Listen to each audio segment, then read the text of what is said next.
This time around I made a simple jewelry box.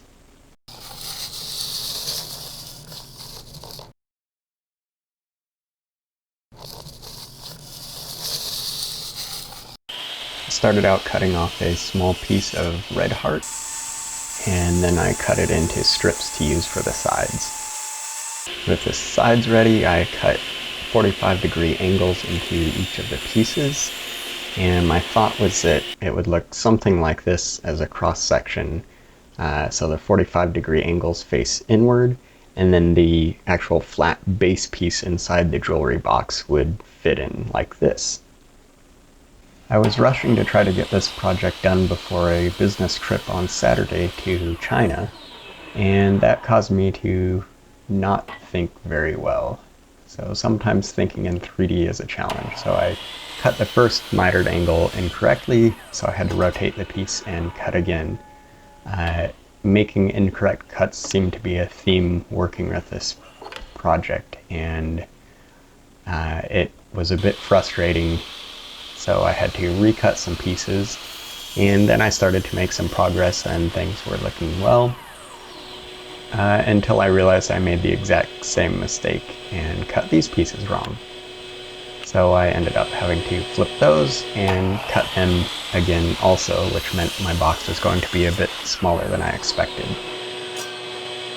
After I got the pieces cut correctly, I found that my angles were still wrong. Even though I took a lot of time with the miter saw to get the angle right, it still turned out wrong. So I started fresh, made the same types of cuts that I had before, the same 45-degree angle edge, and I used my miter sled to cut the miters, except I still managed to cut in the wrong direction.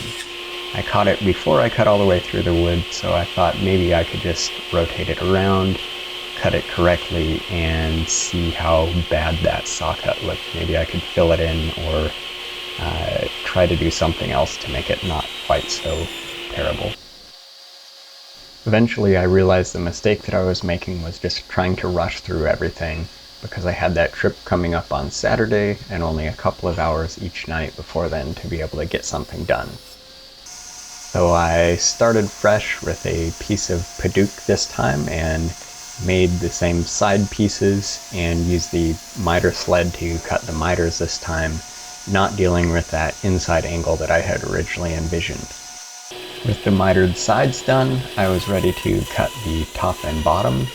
I wanted to have these a lot thinner than the stock that I had, so I took a piece of Padauk and a piece of Redheart to my bandsaw and just cut them roughly in half to make them a bit thinner.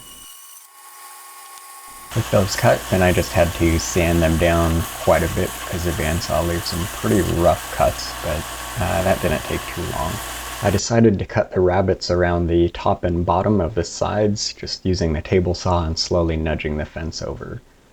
Once they were ready, then I could take the top and bottom pieces I had made before and cut them to size and just make sure that they fit correctly in the rabbets. The Redheart ended up being just the tiniest bit smaller than I intended, but it ended up fitting okay.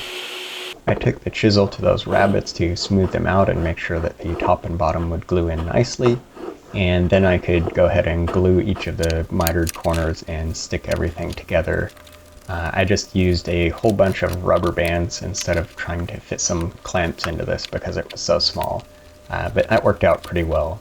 And I also designed the top and bottom pieces that sit on those rabbets to actually be a little bit thicker than what would make them flush, so that I could just sand them down afterwards instead of trying to measure everything perfectly up front. The next night I came back and pulled off all of the rubber bands so that I could take a look at the box. It was looking really good. I just needed to sand the top and bottom so that they would be flush. And after I did that, I realized this was kind of a real boxy cube shape that didn't look great. So I thought cutting some shallow angles across the top would kind of give this a little bit of an accent and make it look a little bit nicer. Once I had made those cuts, then I could actually cut the lid apart from the base just by taking it to the table saw and just slowly cutting around carefully.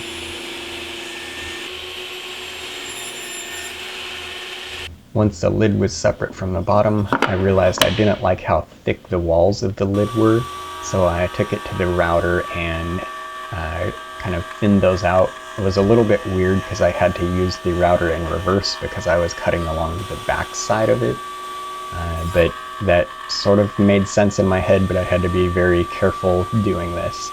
And I ended up making one little mistake that will show up later. And so I took a chisel to the corner so that I could finish this off because I didn't want to get too close with the router, but the chisel kind of pulled away the corners a little bit, so I had to be a little less aggressive and just take these little bits off at a time until it was good. And then I could take the base of the box to the table saw and flip it upside down and then cut rabbets with it that way, just bringing a chisel back to it to even those out, and that way the thinner walls of the lid could then fit over this part, and it would give it a lot nicer fit and also give it just a little bit more detail, a little bit more interest. So then came time to do a whole lot of sanding by hand because I don't have any kind of electric sander that is small enough to do anything with this. But at this point I decided that mistake I had made, that you can see here on the right, that was bugging me too much. So I decided to cut a little tiny piece of scrap that could replace that piece of the lid that I had messed up on the router. And this is one time when a bandsaw is really nice because you can take a piece of wood to the bandsaw and just slowly cut it to the exact size. And I just lined it up next to the piece it was replacing and used a handsaw to just pull back and cut out that piece from the lid. I accidentally scraped just a few spots inside the lid, so I had to do a little bit more sanding.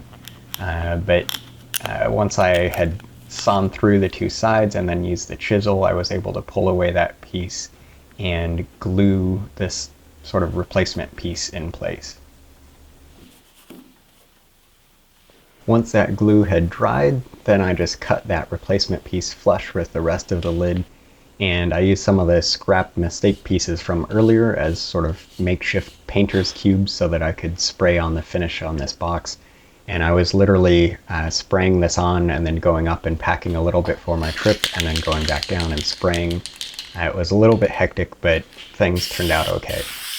That replacement piece didn't quite turn out great, but maybe it gives the box some personality.